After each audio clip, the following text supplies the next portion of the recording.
Hello guys, one more time welcome back to our channel Make English Easy.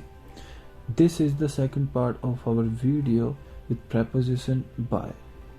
We have learned 4 uses of preposition by so far.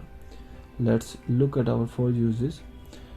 By plus place, by plus method of transport, by plus method of communication, and by plus method of payment. So we will learn rest of 4 uses of preposition by. Let's look at our 5th use of preposition by. By plus reflexive pronoun. Reflexive pronoun क्या होते हैं? Myself, yourself, himself, herself, itself, ourself, yourself and themselves. ये हमारे reflexive noun होते हैं. और जब भी हम by plus myself, by plus yourself, by plus himself, herself, our self, इन सभी का यूज़ करते हैं तो उसका मतलब होता है we are doing something alone. किसी चीज़ को हम अकेले कर रहे हैं. एग्जाम्पल के थ्रू समझ लेते हैं. I go to Delhi by myself. मतलब मैं दिल्ली अकेले जाता हूँ. सेकंड एग्जाम्पल देख लेते हैं. Sara is studying by herself. Sara खुद पढ़ाई कर रही है. It means she is doing something alone. वह अकेले ही कर रही है, उसके साथ कोई भी फ्रेंड्स नहीं है. सिक्स्थ यूज देख लेते हैं. बाय प्लस ING वर्ब, और जिसे आप जेरेंड फॉर्म भी बोलते हैं. इसका मतलब होता है किसी चीज को कैसे किया जाए. एग्जाम्पल के थ्रू समझ लेते हैं. You can improve your vocabulary by reading books. किसी ने मेरे से क्वेश्चन पूछा, मैं अपनी वोकेबलरी कैसे सुधारूं. आप उसको सजेस्ट कर सकते हैं बाय रीडिंग बुक्स. इसका मतलब होता है जैसे उसने मुझसे क्वेश्चन पूछा, how can I improve my vocabulary. आप आंसर दे सकते हैं बाय रीडिंग बुक्स. मतलब इस काम को इस तरह करके सुधारा जा सकता है.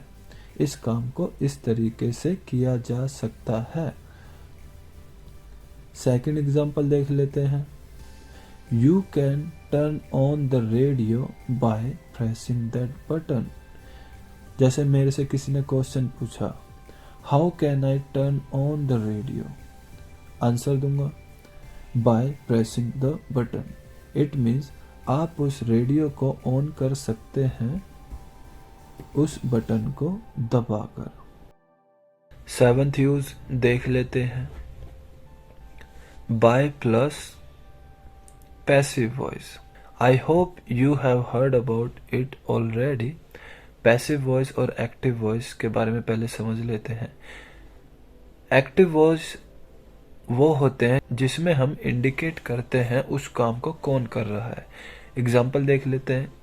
David is cleaning the kitchen. David kitchen को क्लीन कर रहा है. इसमें हमारा डेविड जो हमारा एक्शन कर रहा है.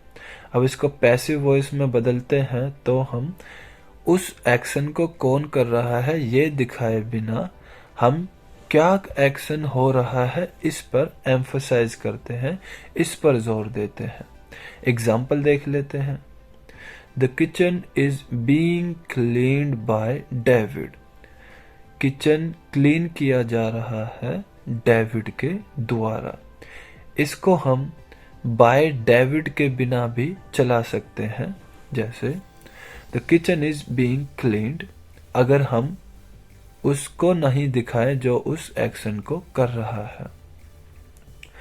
सेकंड एग्जांपल देख लेते हैं. The book was written by David. वो बुक डेविड के द्वारा लिखी गई. ये हमारा पैसिव वॉइस है. एक ये तरीका है बाय का यूज करना. एट्थ यूज देख लेते हैं. By plus time expression. जब भी हम बोलते हैं कि एक हम टाइम पीरियड दे देते हैं, पर्टिकुलर टाइम दे देते हैं कि उसके आगे हम आपको टाइम नहीं देंगे, वो तुम्हारी डेडलाइन है, उसके आगे एक्सपेक्ट मत करना कि हम आपको और टाइम देंगे। इंग्लिश में समझ लेते हैं। नॉट लेटर देन, बिफोर और एट ए पर्टिकुलर टाइम, और a deadline is the time before which something must be done। Example देख लेते हैं। Guests must vacate their hotel rooms by 11 AM। मेहमानों को अपना कमरा 11 बजे तक खाली कर देना चाहिए। ये एक डेडलाइन है, 11 बजे के बाद उनके ऊपर चार्ज लगा दिया जाएगा। वेकेट मतलब होता है खाली करना। सेकंड एग्जांपल देख लेते हैं। Please send us the payment by tomorrow. कल तक हमें पेमेंट सेंड कर दें।